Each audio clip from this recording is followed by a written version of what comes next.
오늘 이 시편 46편 말씀은 정말 가슴이 떨리는 감동이 있는 말씀입니다. 저는 이 시편 46편을 읽으면서 가슴이 얼마나 떨리는지 이걸 어떻게 교우들에게 다 설명할 수 있을까 할 정도로 마음에 깊은 감동이 있었습니다. 믿음은 이런 걸 말하는 거구나. 하나님을 믿는다는 것은 바로 이런 걸 말하는 거구나 하는 것을 느꼈습니다. 두려움이 없어진다는 겁니다. 하나님을 믿는다. 그러면 두려움이 없어지는 거예요. 2절, 3절 말씀을 한번 같이 읽겠습니다. 땅이 흔들리고 산이 무너져 바닷속으로 빠져들어도 우리는 두려워하지 않는다. 물이 소리를 내면서 거품을 내뿜고 산들이 노하여서 뒤 흔들려도 우리는 두려워하지 않는다. 우리는 두려워하지 않는다. 왜? 하나님을 믿으니까. 그러니까 하나님을 믿는다는 것은 두려움이 없다는 겁니다. 어떤 어려운 상황에 부딪혀도, 어떤 위기가 와도 두려움이 없다는 겁니다. 이 시편 46편을 정말 좋아했던 분이 마틴 루터라고 말합니다. 그 불가능할 것 같은 당시에 종교 개혁을 이루어냅니다. 마틴 루터가 이 시편 46편을 읽으면서 모든 두려움을 다 이겼습니다.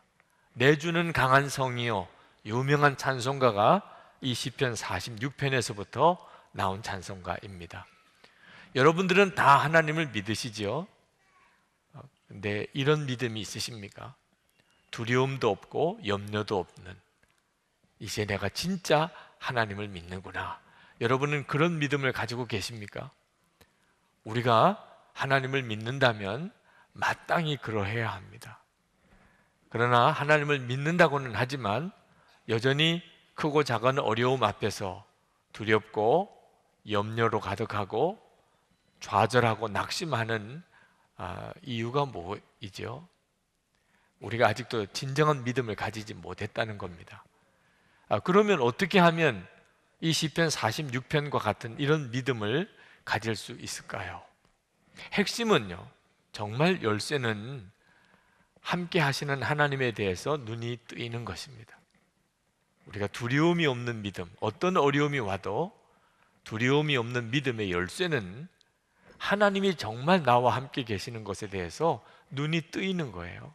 1절 말씀에 보시면 하나님은 이라고 시작하면서 마지막에 우리 곁에 계시는 구원자이시니, 하나님이 정말 이렇게 믿어지십니까? 내 곁에 계시는 나의 구원자이시다. 그렇다면 이 세상에 그 어떤 게 무섭겠어요? 8절 말씀에 보면 땅을 황무지로 만드신 주님의 놀라운 능력을 와서 보아라. 여러분, 하나님은 저 하늘 저편에 계신 게 아니고 지금 내 삶 속에서 능력으로 역사하시는 하나님, 그 하나님을 와서 보라는 거예요. 11절에 보면 만군의 주님이 우리와 함께 계신다. 임마누엘이죠. 하나님이 나와 함께 계신다.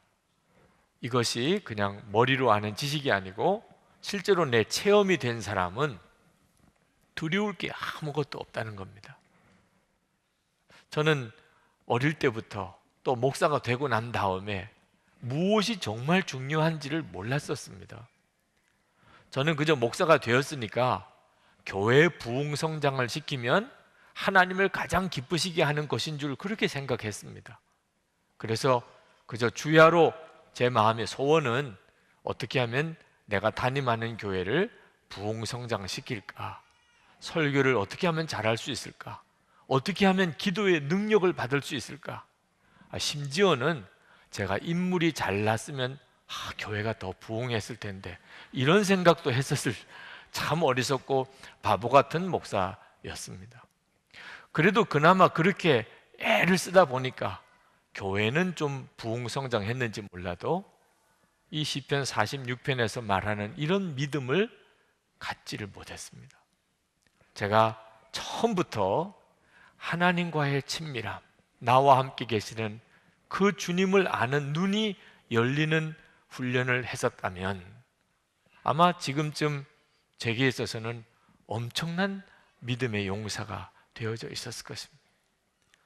한 3년 동안 저는 24시간 예수님을 바라보는 일에 모든 초점을 맞추고 살았습니다. 지난 3년이 그랬습니다. 영성일기를 매일 쓰면서 내가 얼마나 예수님을 계속 바라보고 사는지를 점검하고 살았습니다. 지난 3년 동안 제 믿음은 놀라웠게 자랐습니다. 그 믿음의 핵심은 예수님께서 정말 저와 함께 계시다는 것입니다. 그래서 지난 30년 목회 세월이 부끄러운 것입니다. 30년 동안을 그렇게 주님을 바라보고 살았다면 저는 얼마나 지금 담대한 믿음을 가질 수 있었을까? 나라가 여러 가지 문제 때문에 흉흉하고 소문이, 또 한국 교계의 현실이 이렇게 어려운데 저는 아직도 주님이 뭘 어떻게 이끌어 가시려고 하시는지를 잘 알기 어려워서 답답할 때가 많습니다. 가슴을 치면서 주님의 뜻을 구할 때가 많습니다. 제가 일찍부터 주님과 교제하는 눈이 열렸었다면 지금 제 마음속에 다윗처럼 요셉처럼 하나님의 마음을 알기가 쉬웠을 거예요. 다윗은요, 아버지도 무시했습니다. 8 형제 중에 막내입니다. 요셉은 외국에 팔려간 노예입니다. 강간 미수범으로 감옥살이 하는 죄수입니다. 그래도 다윗과 요셉이 하나님과 친밀한 사람들이었기 때문에, 하나님의 마음을 품고 주님의 마음을 아는 사람이었기 때문에 하나님이 그들을 그렇게 놀랍게 쓰셨습니다. 지금도 여러분의 처지와 형편이 어떠한지에 대해서 너무 낙심하고 휘둘리지 마시기 바랍니다. 여러분에게 있어서 정말 중요한 것은 하나님과의 친밀함입니다. 예수님 24시간 바라보면서 하나님께서 제 마음속에 허락하시는 가장 놀라운 은혜는 정말 예수님 한 분이면 충분하다는 겁니다. 여러분도 주님과 사이에 깊은 교제를 누리시기 바랍니다. 저는 후배 목사님들, 전도사님들 도시락 싸가지고 다니면서 권해드리고 싶어요. 다른 거 신경 쓰지 말고 예수님과의 친밀함을 훈련하세요. 우리 교우들에게 그렇게 영성일기 쓰시면서 예수님 바라보시라고 권해드리는 이유, 그게 우리의 삶 전체를 여는 열쇠이기 때문입니다. 자, 그런데 오늘 저는 여러분들에게 24시간 예수님을 바라보라고 하는 말씀과 함께 또 하나 꼭 여러분에게 드리고 나누고 싶은 주님의 마음이 있습니다. 그것은 함께 모여서 뜨겁게 기도하는 일입니다. 제가 새벽기도회를 이렇게 완전히 새벽기도 체제를 바꾸는 일을 위하여 영적인 시달림이 있었습니다. 그것은 이미 새벽기도회는 시대적인 조류에 맞지 않는다고 생각을 했던 거예요. 우리 사회 문화 전체가 이미 밤문화 체제로 바꿔져 가고 있습니다. 우리들의 생활 전체가 밤 늦게까지 잠을 자지 않는 그런 문화 속에 우리가 이렇게 젖어 들어가고 있습니다. 아이들 밤늦게까지 공부하지요. 학원도 밤늦게까지 하지요. 직장에서도 밤늦게까지 일을 하지요. 항상 잠을 잘 때가 자정 가까워서나 자정이 지나서 잠을 자게 되는 일이 많습니다.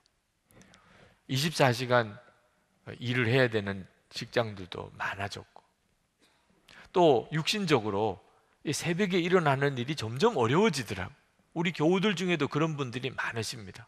저도 새벽에 일어나서 기도하는 일이 굉장히 육신에 부담이 되고 있어요. 그래서 제 생각에 이제 새벽 기도에는 서서히 이제 마무리를 짓고, 이미 시대적으로 그런 시대가 아니니까 심야 기도회를 하는 게 어떨까?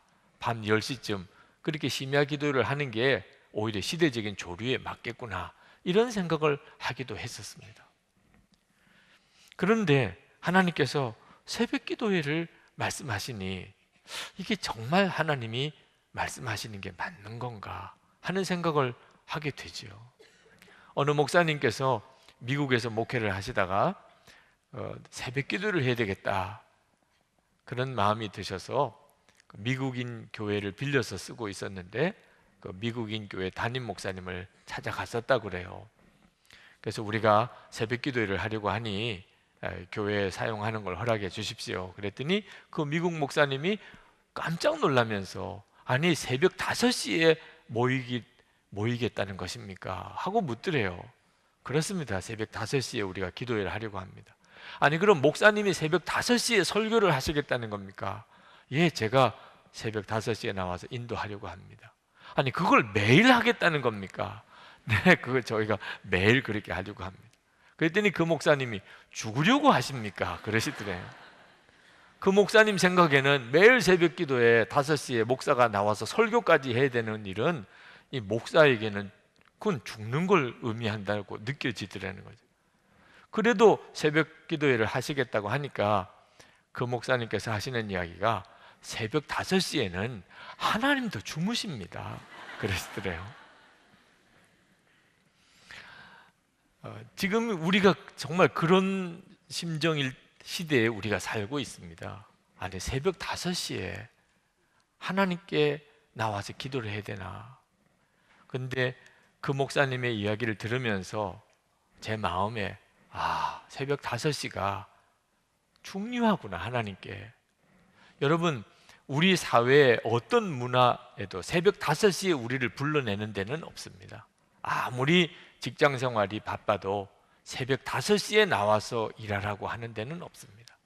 학교도 학원도 새벽 5시에 나오라는 데는 없습니다.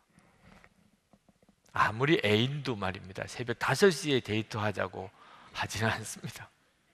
새벽 5시에는 아무도 건드리는 사람도 없습니다.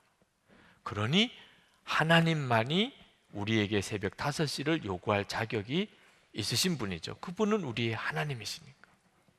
하나님만이 요구할 수 있는 시간입니다. 10시, 밤 10시 직장에서 나오라 할 수 있습니다. 밤 10시 학원에서 오라고 할 수 있습니다. 밤 10시에 애인이 데이트하자고 할 수도 있습니다.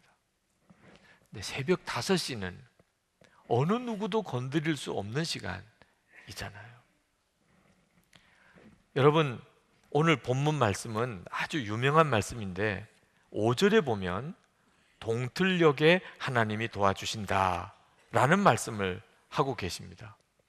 이 시편 기자가 너무너무 어려운 형편에 처해져 있을 때 밤새도록 기도를 했다는 겁니다. 그런데 하나님이 동틀녘에 새벽에 도와주시더라는 겁니다.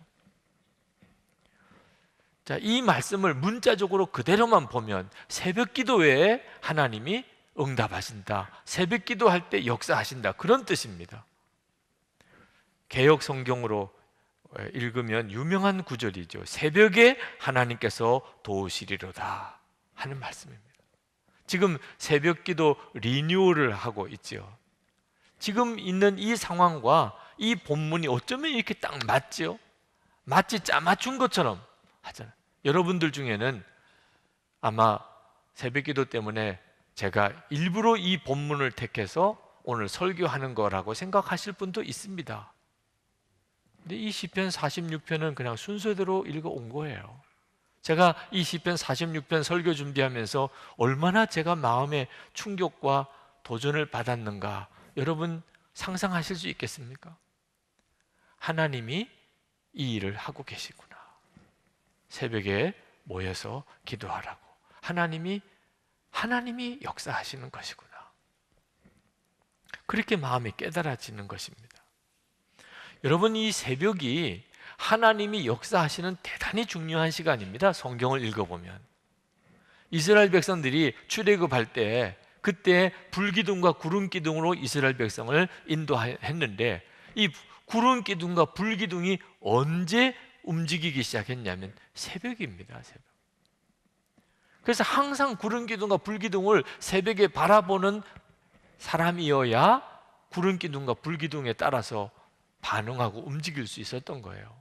아침에 하나님이 이스라엘 백성들에게 매일 먹을 수 있는 만나를 내려주실 때도 새벽에 동틀녘에 내려주셨습니다. 해가 떠오르면 그 만나가 다 사라져 버렸습니다. 그러니까 새벽에 일어나서 만나를 거두지 못하면 그날 하루는 굶어야 되는 겁니다. 하나님이 이스라엘 백성들을 새벽에 깨우는 훈련을 40년 동안 하신 겁니다. 모세가 하나님의 율법을 받은 것도 새벽에 받았습니다. 가나안 땅 들어갈 때 여리고성이 무너진 것도 새벽에 무너졌습니다. 다윗이 새벽 기도한 사람입니다. 사울 왕이 3천 명의 군사를 풀어가지고 다윗을 잡으려고 할 때 아굴람 굴 속에서 다윗이 하나님 앞에 간절히 기도할 때, 그때 다윗의 유명한 고백이 시편 57편 8절에 나옵니다. 내 영광아 깰지어다, 비파야 수금아 깰지어다, 내가 새벽을 깨우리로다. 다윗은 새벽에 하나님의 역사하실 것을 믿었어요. 시편 5편 3절에 여호와여 새벽에 주께서 나의 소리를 들으시리니 새벽에 내가 주께 기도하고 바라리이다. 다윗의 그 믿음이 새벽에 기도하는 기도에서 나왔던 겁니다. 히스기야 왕, 유명한 왕이죠. 그가 한 번은 아수르의 사네립 왕의 침공을 받았습니다. 그때 당시에 아수르는 세계 최강 국가입니다. 남유다로서는 감당할 재간이 없었어요. 그때 히스기야 왕이 성전에 들어가서 밤새도록 기도합니다. 근데 새벽에 하나님의 천사가 이 사네립의 군사들을 칩니다. 18만 5천 명이 그 자리에서 다 죽습니다. 그래서 사네립이 결국은 철군에서 돌아가서 거기서 암살당해서 죽습니다. 이런 기가 막힌 일이 새벽에 일어납니다. 예수님 새벽에 기도하셨습니다. 예수님의 부활의 첫 증인이 새벽에 예수님의 부활을 알았습니다. 예수님께서 설교하는 법이나 찬양 인도하는 법은 가르치지 않았는데 기도하는 법 하나만큼은 분명하게 가르치셨어요. 우리에게 주기도문을 주셔서 우리가 오늘도 예배 드릴 때 예수님이 쓰신 기도문 가지고 우리가 기도했잖아요. 기도에 대해서 얼마나 예수님이 구구절절 정확하게 자세히 방법까지 가르치셨는지 성경을 읽어보면 다 나옵니다. 예수님은 이 예배당은 만민이 기도하는 집이라고 이 예배당을 그렇게 정의하셨습니다. 한 번은 예수님의 제자들이 귀신 들린 아이 하나를 고쳐주지 못해서 쩔쩔맬 때 예수님이 그 귀신을 내어 쫓으셨어요. 제자들이 예수님께 왜 우리는 이 귀신을 쫓아내지 못했습니까? 그랬더니 예수님께서 이런 유는 기도 외에는 나갈 수가 없느니라. 기도가 달라야 한다는 거예요. 귀신의 역사도 여러 가지 종류라는 겁니다. 근데 이런 유는 기도 외에는 나갈 수가 없다. 그러면서 제자들에게 기도가 달라져야 될 것에 대해서 말씀하셨어요. 지금 우리들에게 하시는 말씀입니다. 기도가 달라져야 돼요. 하나님의 쓰셨던 사람들은 역시 기도가 다릅니다. 요한 웨슬레, 마틴 루터, 존 하이드, 데이빗 브레이넛, 조지 밀러, 허드슨 테일러, 하나님이 정말 놀랍게 쓰셨던 하나님의 사람들은 다 새벽 기도했던 사람들.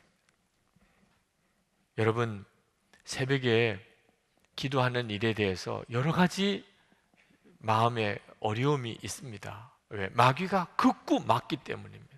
이번에 새벽기도회 리뉴얼을 하려고 이 한 달 동안 기도하면서 얼마나 마귀가 저에게 강하게 저를 낙심을 시키고 좌절시키려고 하는지 극심한 시험을, 영적 싸움을 싸웠습니다. 마귀가 저를 주저앉히려고 하는 첫 번째 시험이 뭐였냐면 언제까지 할래? 언제까지 할래? 너 본당에서 여기서 새벽에 새벽기도회를 계속 인도하려고 한다며? 너 생각해봐. 시작은 할 수 있겠지. 그러나 언제까지 교인들이 새벽에 이렇게 나와서 이 본당에서 기도할 것 같아? 결국은 얼마 지나지 않으면 인원이 다 떨어지고 결국은 소수만 남아서 이제 다시 6층으로 갑시다. 그럴 때 너 얼마나 창피할지 생각해봐. 애초에 시작하지 마. 그냥 지금처럼 그냥 해. 그냥 뭐 그렇게 아무 말 하지 않고 그냥 계속 가기만 하면 되는 거야. 섣불리 본당에 모여서 새벽기도 한다고 괜히 그렇게 해놓고 나중에 가서 창피당하지 말고 그냥 가만히 있어. 얼마나 설득력 있어요. 네. 정말 그렇게 해야 되는 거구나 이런 생각이 들 정도였다니까. 근데 기도할 때 주님께서 내일 염려하지 마, 언제까지 할 거 염려하지 마, 말씀으로 답을 주시는 거예요. 마태복음 6장 34절에 내일 일을 위하여 염려하지 마라. 내일 일은 내일이 염려할 것이요 한날의 괴로움은 그날의 족하니라. 너는 그저 내일 새벽기도 한다, 그것만 분명하게 내일 새벽기도 한다, 본당에서 내일 새벽기도 한다, 그리고 언제까지 할 건가 걱정하지 마. 그건 하나님이 하시는 일. 그래서 저는 그냥 내일 새벽기도 하는 거 그거 하나만 끝까지 가려고 합니다. 네. 그 나머지는 저도 몰라요. 주님이 알아서 하실 거예요. 마귀가 또 제 마음을 딱 옥죄어서 꼼짝을 못하게 하는 것이, 왜 그렇게 교인들을 힘들게 본당에 모아서 기도를 하려고 하느냐 하는 거예요. 그냥 집에서 하라 그러면 되지. 이 새벽에 이렇게 교회 본당까지 나올 때 1시간씩 걸리는 교인도 있다는데 그 교통비가 얼마냐? 왜 교인들을 그렇게 힘들게 하냐? 아니, 여기 오늘하고 30분, 1시간씩 걸리는 거 그냥 집에서 일어나서 기도하면 훨씬 더 기도를 오래 많이 할 수 있잖아요. 경제적인 부담도 덜하고. 그리고 이 본당에서 새벽 기도를 하려고 생각해봐. 방송실 직원들 죽어나는 거예요. 네. 교회 직원들 얼마나 힘드냐. 그리고 이 예배당, 본당에서 예배당 새벽 기도 할 때 관리비, 냉난방 하면서 이 관리비를 어떻게 감당하려고 그래? 너 쓸데없는 짓 하고 있는 거야. 너 기도하자고 하고 다 집에서 기도하라고 해. 그게 교인도 편하고 너도 편하고 교회 직원들도 편하고 예산도 절감되고 얼마나 설득력이 있어요. 생각해 보니까 그게 맞나 이런 생각이 들 정도이더라고요. 근데 그때 기도하는데 제게 예화 하나가 떠올라요. 어느 집사님이 기도에 불을 받았습니다. 얼마나 새벽 기도를 열심히 하는지. 그런데 어느 날 갑자기 마음에 회의가 드는 겁니다. 내가 왜 이렇게 새벽마다 꼭 교회에 와서 기도를 해야 되나? 하나님은 집에서 기도하면 안 들으시나 말이에요. 생각해 보니까 교회 오고 가는 시간 오히려 기도하면 더 낫잖아, 집에서. 그리고 교통비도 안 들고 또 집에서 기도하니까는 너무 편안하고. 그래서 이 집사님이 새벽 기도를 안 나오고 집에서 기도하게 됐습니다. 목사님이 어느 날 신방을 오시겠다는 연락이 왔어요. 이 집사님 생각할 때 목사님이 틀림없이 새벽 기도 안 나온다고 책망하시러 오시는 것 같아. 그래서 이제 대답할 걸 다 정리를 했습니다. 집에서 기도하니까 유익한 점을 다 정리를 했어요. 목사님이 신방을 오셔서 아무 말씀도 하지 않고 그 집에 있는 벽난로를 보시더니 그 집게를 가지고 그 벽난로에 있는 숯과 나무들을 다 이렇게 흩어 놓으시는 거예요. 불이 붙어 있는 나무 토막 하나를 그 벽난로 앞에 내려놓는 겁니다. 그러니까 그 뜨겁게 붙던 그 벽난로 안이 싹 불이 사그러져 버리는, 그리고 그 붙었던 나무 토막의 불도 다 꺼져 버리는 겁니다. 그 집사님이 그걸 가만히 보다가 목사님께, 목사님 말씀 안 하셔도 알겠습니다. 제가 내일부터 새벽기도 나가겠습니다. 그렇게 고백을 했다는 겁니다. 여러분, 모여서 기도하는 일을 절대로 작게 여기면 안 됩니다. 우리 한국교회가 이만큼 그래도 기도를 해온 힘이 어디에 있는 줄 아십니까? 매일 새벽에 모여서 새벽기도를 했기 때문입니다. 만약에 여러분 다 집에서 열심히 기도하세요, 이런 식으로만 설교하고 여러분에게 다 맡겼다면 한국교회는 이만큼도 기도 못했습니다. 어떻게 생각하면 미련한 일이죠. 그 새벽에 교회에 와서 함께 기도하는 그 힘 때문에 한국교회는 이만큼 그래도 기도를 해왔던 거예요. 근데 문제는 그 기도의 힘마저도 이제는 급격하게 식어져 가고 있다는 게 문제입니다. 여러분, 요즘에 새벽기도 나오시는 분 있으십니까? 아주 담쌓고 사십니까? 한번 나와 보신 분들은 새벽기도 우리 한국교회 인원이 심각하게 줄었구나 하는 걸 아실 겁니다. 제가 신학교 들어가고 목사가 될 때만 해도 한국교회 새벽기도 인원은 10분의 1이라고들 했습니다. 10분의 1. 지금은 20분의 1, 30분의 1도 안 됩니다. 아주 작은 규모의 교회는 아주 새벽기도 모일 인원이 없어서 새벽기도 안 하는 교회가 지금은 너무너무 많습니다. 자, 이렇게 되면 어떻게 될까요? 이거 어떻게 될까요? 여러분, 우리가 기독교인들이 세 부류라고 생각하는 착각이 있습니다. 성령 충만한 기독교인이 있고, 평범한 기독교인이 있고, 그리고 아주 타락한 기독교인이 있다. 그렇지 않습니다. 완전히 마귀에게 속는 겁니다. 그러니까 여러분이 안심하고 숨을 자리가 있는 거예요. 왜? 평범한 기독교인, 나는 평범한 기독교. 성령 충만하지는 않지만 나는 평범한 기독교. 타락한 기독교인은 아니야. 그러나 성경은 두 부류밖에 없다고 말합니다. 그리스도인들은 두 부류밖에 없어요. 사람은 전체가 두 부류밖에 없습니다. 구원받은 사람과 구원 못 받은 사람, 천국에 가는 사람과 지옥에 갈 사람, 성령 충만한 사람과 성령 충만하지 않은 그리스도인 두 부류밖에 없습니다. 만약에 여러분이 성령 충만하지 않다면, 자신 있게 나는 성령 충만하다고 말할 수 없다면, 그러면 여러분은 어느 부류에 있는 거죠? 심각한 거죠. 이번에 하나님께서 우리를 아주 강권하시는 것에 대하여 여러분이 반응하셔야 합니다. 여러분도 사는 길이고, 그리고 우리의 자녀들에게 충만한 교회를 물려주는 것, 그들의 신앙을 지킬 수 있는 환경을 물려주는 것입니다. 오늘 이 시간에 말씀 기도를 하려고 합니다. 우리가 새벽마다 5분 설교를 하자고 목사님들에게 도전했어요. 우리 5분만 설교합시다. 그리고 말씀 붙잡고 기도하는 시간을 가집시다. 오늘도 오늘 본문의 말씀 중에 8절, 10절 말씀을 붙잡고 기도하고 싶습니다. 10절. 너희는 잠깐 손을 멈추고 내가 하나님인 줄 알아라. 그동안에 얼마나 바쁘게들 사셨습니까? 고민도 하고 염려도 하고 열심히 여러분 살아왔지만 주님은 말씀합니다. 이제 잠깐 손을 내려놔. 그리고 내가 하나님인 것을 좀 알아라. 주여, 이 시간에 그리하겠습니다. 하나님, 제가 근심하던 거 내려놓고 몸부림치던 것도 내려놓고 이 시간에 저에게는 하나님이 함께 계심을 아는 것이 중요하다는 것을 주님, 제가 인정합니다.